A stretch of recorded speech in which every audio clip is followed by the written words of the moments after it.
মাঝে মাঝে আমিও ক্লান্ত হয়ে যাই, আমারও মনে হয় একটু ছুটি প্রয়োজন, কিন্তু কি করে ছুটি নেব? কারণ কোম্পানি তো আমার নিজের। হাই এভরিওয়ান, আমি রিঙ্কু, আমার নতুন একটা ব্লগে সকলকে স্বাগতম।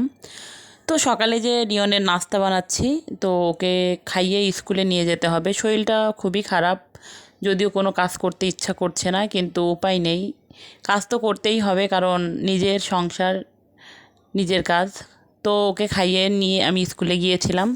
তো স্কুলে দিয়ে আমি অবশ্য চলে আসছিলাম, বাসায় এসে কাজটা সেরে আবার আনতে চলে গিয়েছি। তো স্কুল থেকে বেরিয়েছি, হাজারো বায়না, হাজারো কথা। তো প্রতিদিন স্কুল থেকে বের হলে তার এ কিনতে হবে, ও কিনতে হবে, আর দেখা যায় একটু অপোজিটে হচ্ছে দোকান, প্রতিদিন যেতে ভালো লাগে না। তো আজকে যেতে যাচ্ছি না, অনেক বুঝিয়ে টুজিয়ে নিয়ে আসছি। তো তারপরে সারাদিন আমি কোনো কিছু ভিডিও করিনি। তো ফ্রিজে ছিল হালকা পাতলা খাবার, সেগুলো দিয়ে দুপুরের খাবার খেয়েছি আমি আর রিয়ন। তো এখন হচ্ছে সন্ধ্যা, তো রান্না করতে চলে আসছি। রান্না তো করতেই হবে, তেমন কোনো কিছুই করব না। পেঁয়াজ দিয়ে আলু ভাজি করতেছি। তো পেঁয়াজ আর হচ্ছে আলু একসাথেই কেটে ধুয়ে রেখেছিলাম, একটু লবণ হলুদ দিয়ে আমি হচ্ছে আলুটাকে ভেজে নিচ্ছিলাম, আর সাথে ডিম ভাজি করে নেব। তো এতেই হয়ে যাবে। আর যেহেতু ডিম ভাজি আলু ভাজি আমার মানে রিয়নও পছন্দ করে, ওর বাবাও পছন্দ করে, প্রবলেম হবে না। তো দেখা যায় একটা রান্না করলেও সমস্যা নেই, ওদের পছন্দ মতো হলে।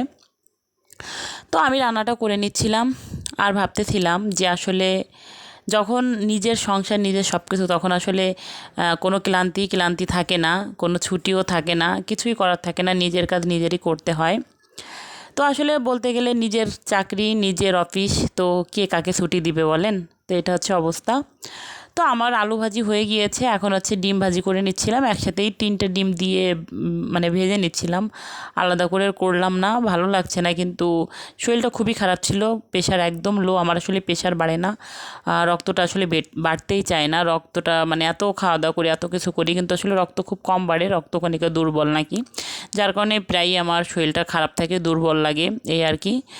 তো যার কারণে হচ্ছে সমস্যা, কিছু করার নেই। তো আমি এই যে ডিমগুলো ভেজে নিচ্ছিলাম, তো তারপরে ডিম টিম ভাজার পরে আমি এই যে খাওয়া দাওয়া করতে চলে আসি। তো রিয়নের খাবারটা প্রথমে নিয়ে নিয়েছি, ওর বাবা এখনও ফেরেনি। রিসেন্ট ওর অফিসেও প্রচণ্ড কাজের চাপ, তো যার কারণে এখনও ফেরেনি, বাজে হচ্ছে প্রায় 9:30 বাজে এখন। তো আমি রিয়নের খাবারটা নিয়ে বসে গেছি, রিয়নকে খাইয়ে নেব, তারপরে হচ্ছে ওর বাবা আসলে খাওয়া দাওয়া করবো, আর রিয়নকে খাওয়াতে খাওয়াতে অবশ্য চলে আসবে।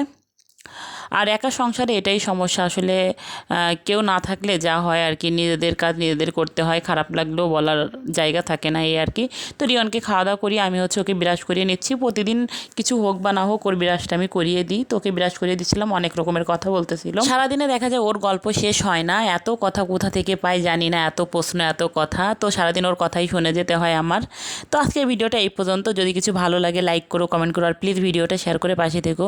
ফেসবুক থেকে দেখলে ফলো দিও, ইউটিউব থেকে দেখলে চ্যানেলটি সাবস্ক্রাইব করে চ্যানেলের সাথেই থেকো।